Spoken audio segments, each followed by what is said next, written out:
It's Wednesday, and that means it's places of opposites today. Today is Wednesday, March 15th, and we are smack dab in the middle. So, places of opposites, again, looks at kind of two sides of the same coin, and that's what we're going to do. This, well, the other thing I wanted to say about places of opposites is that even though I read Wednesday to Wednesday, it really, it encompasses the energy coming from last weekend through the beginning of this week and forward through next weekend all the way to Wednesday. So, you know, really there's kind of a 10-day window, and there's some overlap between weeks, which you would expect. I mean, time flows, right? So the deck I'm going to use today is, it's not my very first deck, but it's really close. It was the first deck that really allowed me to connect and start really understanding the tarot, and I credit that to the authors, Juliette Sharman-Burke and Liz Greene. This deck came with both the guidebook and a workbook, and it really, the way they told the stories and the way they presented it, it really allowed me to connect and really understand. They based this deck, or combined this deck, using traditional tarot meanings as well as Greek myths, which was something that I jived with anyway. So it was just really easy for me to take, you know, the tarot and go deeper with it with this deck. So I've been using it since I was 19, so a few decades.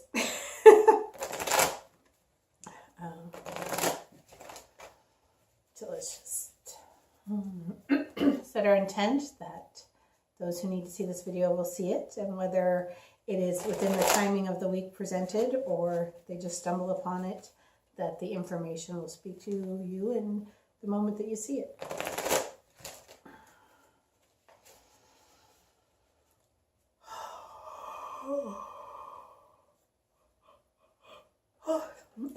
And as always, yawning does not mean that I'm tired. It means that there was some energy there that I needed to ground out, blow through so I could see clearly.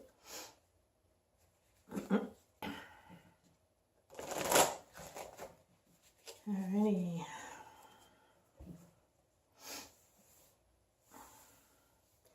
I'm searching for the top card.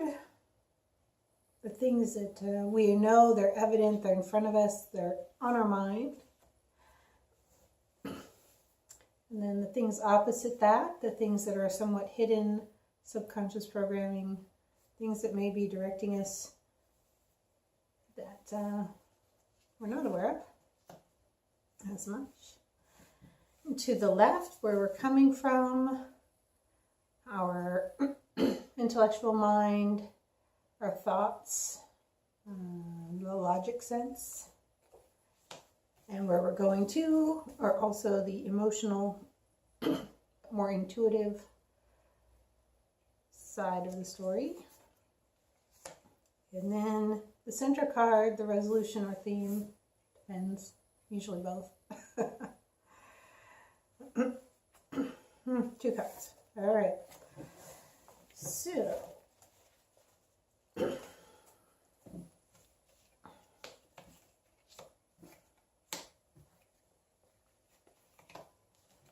So the top card this week is the Ace of Swords.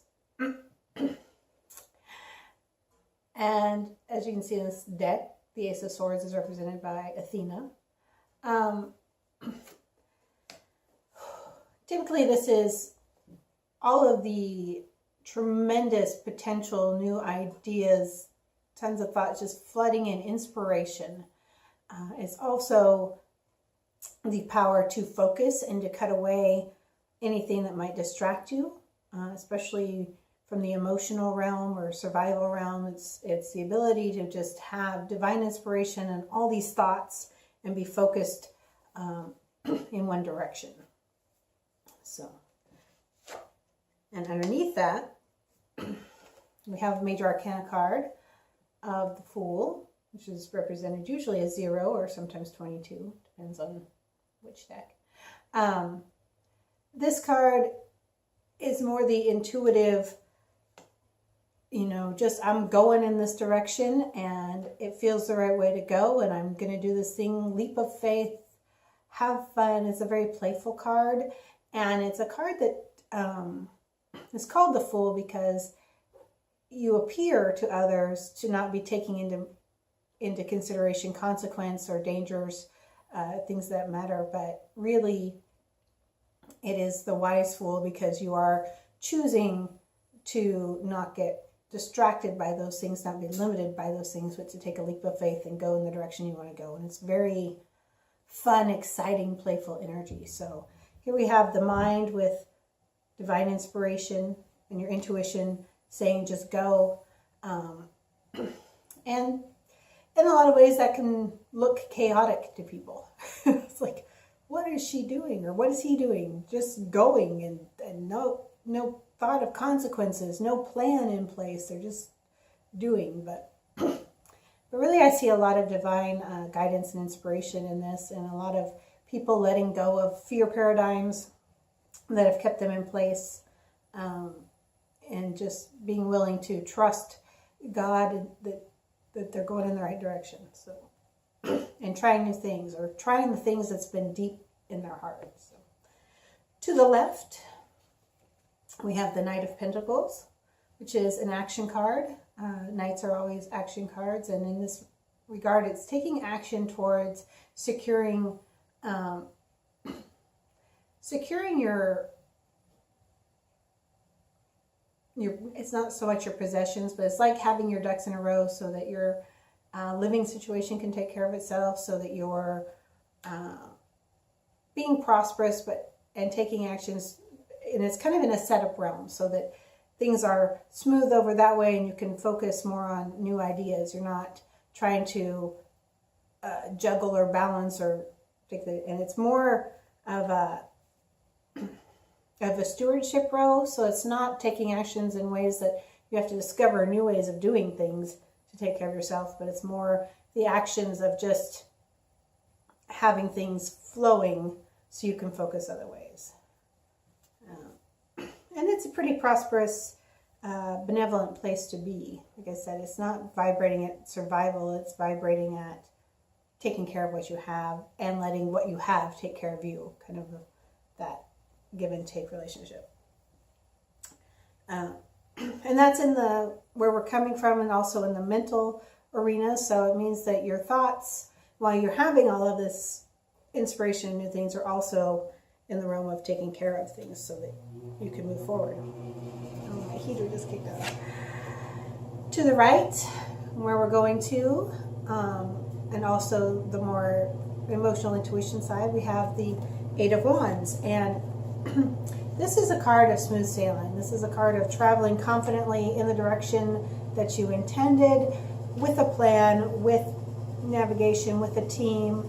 And I also see the dolphins in this card is also with guidance. So not only do you have the things that you've put into place, but you have some spiritual guides that are taking on this journey as well, and there for you to help steer the ship. So,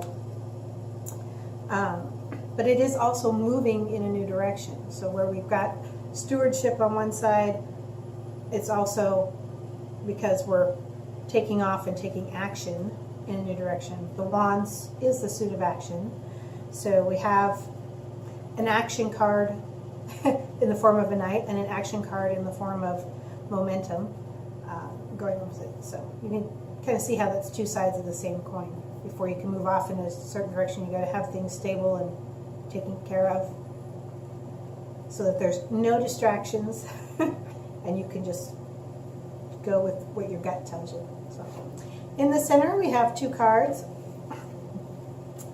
We have the Knight of Swords, which is, again, action card, this time in the realm of the mind. It is really taking action. I think that whole focusing, that power of focus that the Ace of Swords is speaking to, that power to eliminate anything extra and not let concerns other people's concerns for you, concerns about what's going on around you as far as things already in place. It's taking action to really follow your thoughts. And you'll notice there's 2 knights on this card, and that's because it also symbolizes Gemini, or the twins, in communication, action and communication. So yeah, it's just really the ability to focus your mind and to focus yourself to do what you're going to do, moving in a new direction without distraction and without delay. It's just a lot of action. The other card that came up in the middle is the Wheel of Fortune. This is, the sign of change. This is the Major Arcana card that lets you know that cycles are changing. Cycles are always in motion. Time always flows. But here, you're starting a new cycle. Things are changing. The wheel is turning. So again, I see a lot of releasing of old paradigms, things that you've held to be constant and true. While they may still be true, they're no longer what you're using to drive yourself, and you're ready to move in a new direction.